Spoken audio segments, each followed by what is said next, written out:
hapon at magandang buhay mga kabarangay. Nandito ako ngayon sa aking maisan. Ako po ngayon ay nagtatabas-tabas dito sa aking mga tanim kasi pag po kasi ito, yan po yung mga tinatabas ko, yung mga damo-damo na ganito. At pag po kasi ito ay Oh no! What? Pinabaya ko po si Kim kasi may sibol. Ay ito po ay anuhan ng mabait. Ano po? Pupuntahan ng mabait. Kakain pang bunga. May bunga na po kasi yung aking mais. Ayan po, may bunga na siya. Ano po? Bunga na. Po, mga kabarangay. Diyan muna kayo. Ako po ay nagtatabas-tabas dito sa aking maisan. Ayan, maganda na. Medyo may naganda po. At saka may mais po akong namamatay. Madami yung namamatay. Mga kabarangay, gawa ho na siguro sa sobra sa ulan. Ano po? Yung mga namamatay po na puno ng mais. Gaya po nito. Ito po. Gaya po ito. Namamatay. Yan po ito. Isang ito.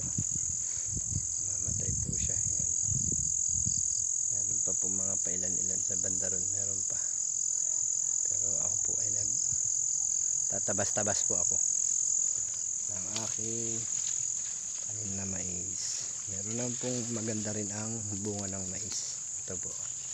Yan po. Medyo maganda-ganda yung bunga nito. Meron pong magaganda. Meron po kasing tinitikman na. Ano po. Kaya kailangan matabas-tabasan ko po. Kaya tatabas-tabasan ko po ito. Muna kayo. Barangay. Tatabas-tabasan ko lang muna ito.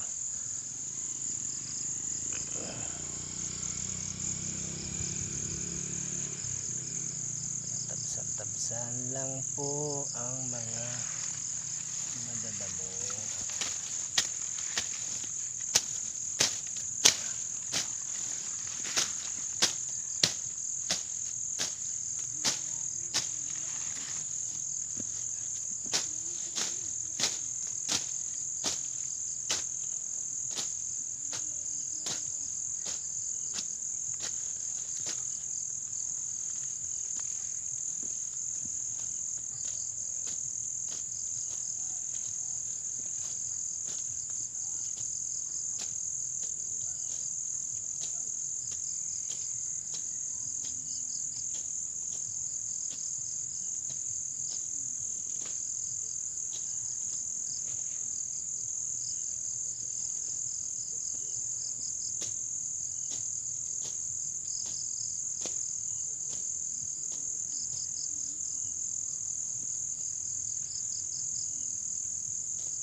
Barangay, yun nga o, yung ibang madadam po ay di aking tinatabas-tabasan kasi para hindi na po ito tikman ng mabait.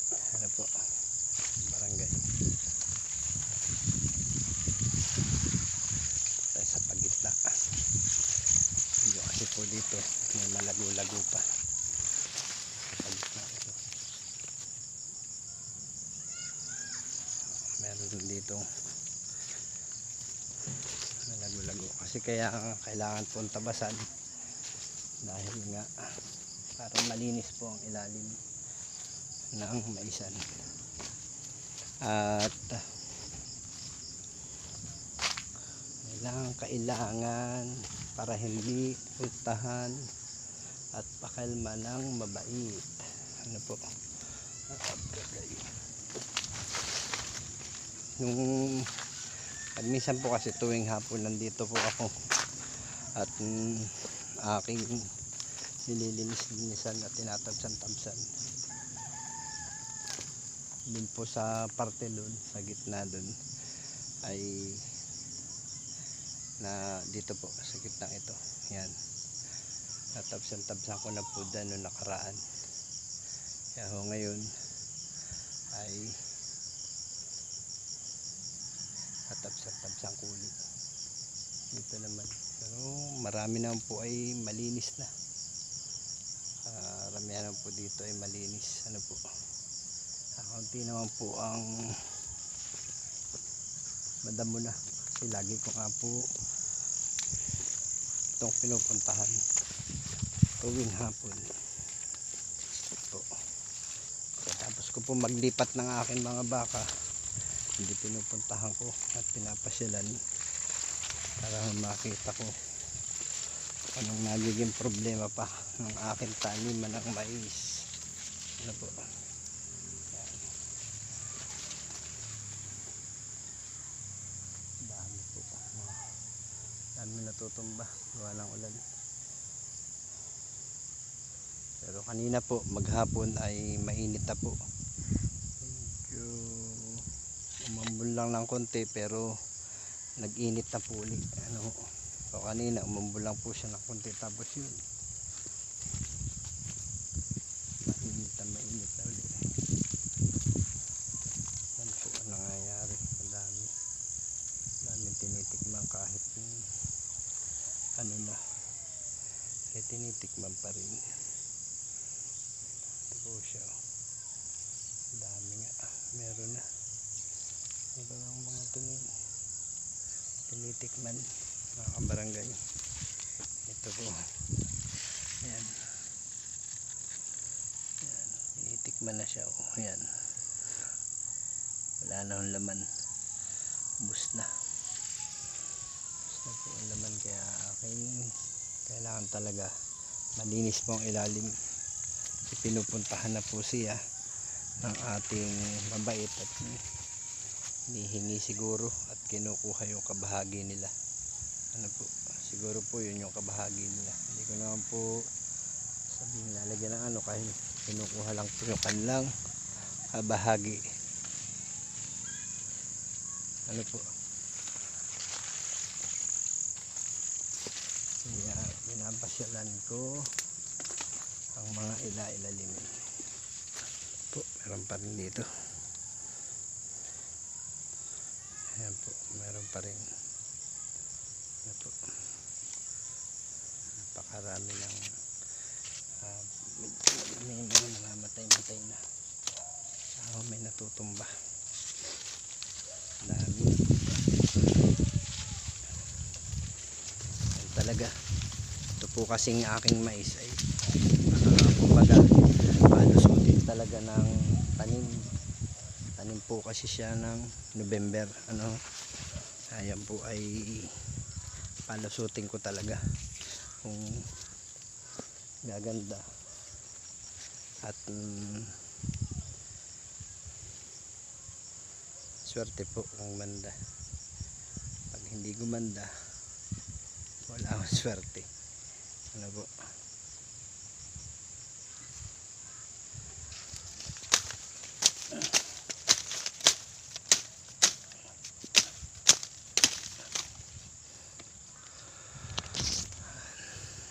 Malawak naman po ang aking maisan, no? Malawak naman.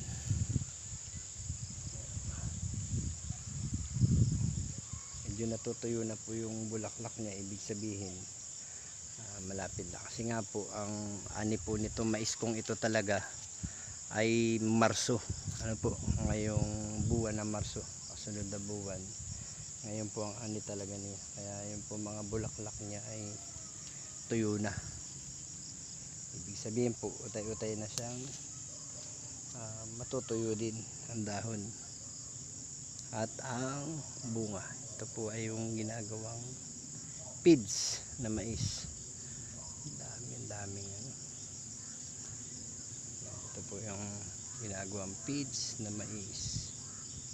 Ito yun.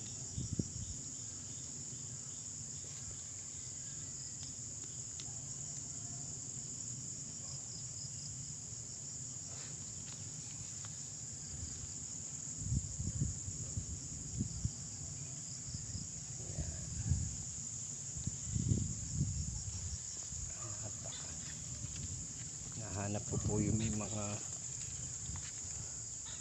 nasa taas, may mga puno-puno na maliliit, at para yun po ang aking tatabasin. Ano po ang aking tatabasin.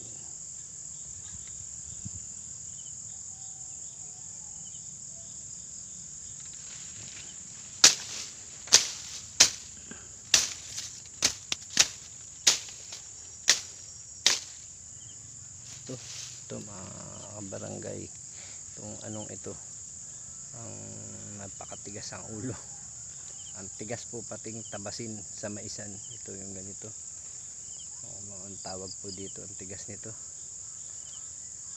sa gitna po ng maisan. Ito yung hindi nawawala at hindi na papatay ng ating pang spray. Ano po, itong gantong dahon na may bulaklak. Bilis pan lumago, bilis po siya lumago. Mga kabarangay, napakabilis po lumago.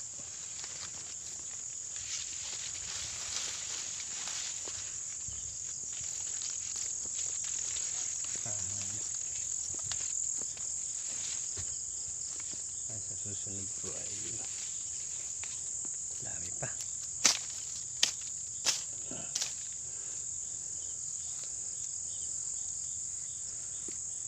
Tsaka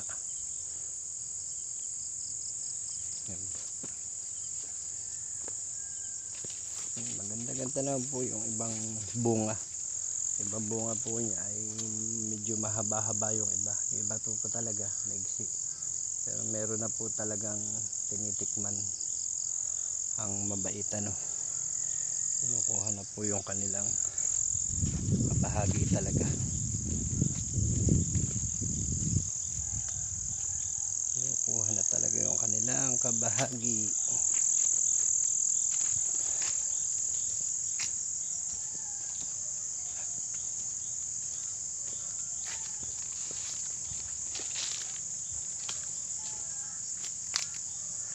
Yun mga kabarangay, at dito po sa tabi ng maisan, dito rin yung tanim namin na luyan dilaw na po sa tabi. Ito po siya. Yan po yung mga tanim na luyan dilaw namin. Yan. Dami po yan, isang pahaba po yan. Pahaba. Ito at isang pahaba. Nag-iingay na po yung aking alagang baboy. Nakakainin na. Kumain na po yun, napakain na kanina. Yan po yung mga taniman ng luyan dilaw. Napakadami po yan. Isang haba po yan papunta dito. Ang mga luyan dilaw.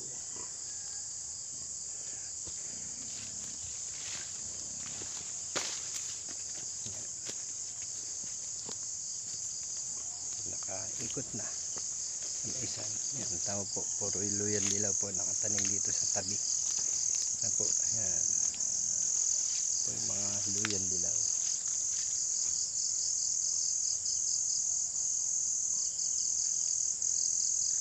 Yan po tayo, mga kabarangay. Sa pagitna naman ako pupunta.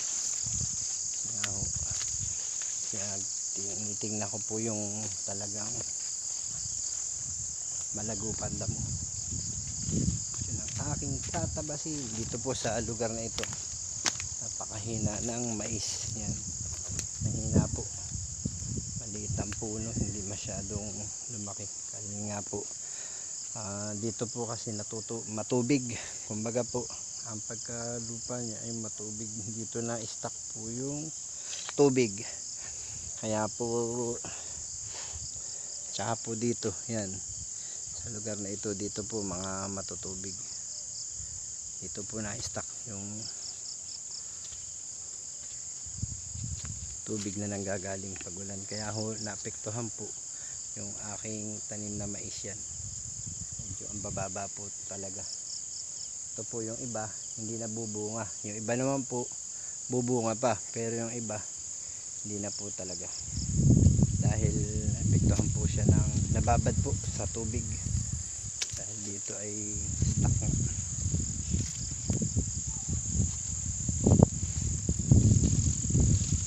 Yung ibang mais natutuyo ang dahon ng dulo, natutuyo ang dahon. Ito malawak-lawak din po yung medyo hindi maganda. Ito medyo maliliit po ako ng tubig. Ang barangay, meron pa ako nakitang luyan dilaw. Ito po luyan dilaw, yan luyan dilaw po. Ito gagawin ko pong binhi ng luyan dilaw. Meron po kasi luyan dilaw, mulpot na kaulan, lumabas na po yung laman niya sa kaulan niya. Ito maganda-ganda rin pag po mga kabarangay ang mais, pag napakaberde ng dahon, ang ganda, ang lalaki po ng kanyang bunga. Yan po, ito po yan po ay napakalalaki ng bunga, mahaba po kasi yung maberde po yung dahon. Yung lapitan po natin, mahaba yung bunga niya. Ano po, tingnan po natin mga kabarangay, mas mahaba po yung bunga dito sa lugar na ito. Yan po, dito po ay medyo mataas-taas ang puno, tapos po ang bunga medyo maganda-ganda rin, mahaba rin. Ito po yan ang barangay. Yan, tingnan po nyo, mahaba ang bunga. Ito yan, haba po. Wow! Mahaba, mahaba po siya. So madami naman dito. Doon lang po talaga sa pababang yun, dito sa pababa, dito yung dinaanan natin, medyo mahina po talaga dun. Dinaanan natin yun, malinis pa rin ang ilalim kasi nga po ito pati ay pina-sprayan ko ng pamatay damo para ho malinis ang ilalim ng aking taniman ng mais. Ano po, napakalinis. Meron lang pong iba na hindi yung namatay, yun po yung aking tinatabas, yung mga hindi po namatay sa pang-spray sa damo. Ano, ayun po yung tinatabas-tabas ko.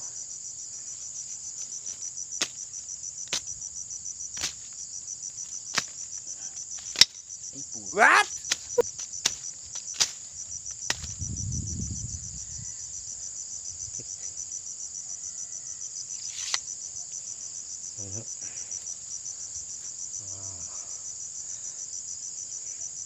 Barangay, ako at yung iba po naman na maliliit, tatabasin ko po yun at ipakakain ko sa baka. Yung mga walang, hindi na po talaga yung bubunga yung mga yun, kaya ang gagawin ko, tatabasin ko po at ipakakain ko na lang sa aking alagang baka. Ano po, para hindi naman masayang kasi hindi rin naman, wala rin po naman bunga. Yung maliliit na yun ay matutuyo lang, ay di tatabasin ko at ipakakain ko na lang sa baka. Yan po mga kabarangay, maraming salamat po sa inyong pagsama sa akin, ano po, sa pag tatabas-tabas ko. Sa amin po kasi dito ang tawag ay sa maisan ay nagtatabas. Ano po, awan ko po sa iba kung anong tawag sa iba. Dito po kasi sa amin nagtatabas. Ano po, Kaya ho kami nagtatabas. Kasi po yung nagagamas, yun po ay nagbubunot ng damo. Yung nagtatabas ay di iniyayapas-yapas yung damo. Ano po? Para hindi sampahan ng mabait. Ano po? At pumunta sa bunga ng mais. Ano po? Ano po? Mga kabarangay, maraming salamat po sa inyo pong pagsama sa akin. God bless po sa inyo pong lahat at magandang buhay mga kabarangay. Hanggang dito na lang po at ako po ay uuwi na ng bahay. Yun po, hanggang dito lang ang video ko. Maraming salamat po. Ingat po palagi. God bless po. Kapbong TV.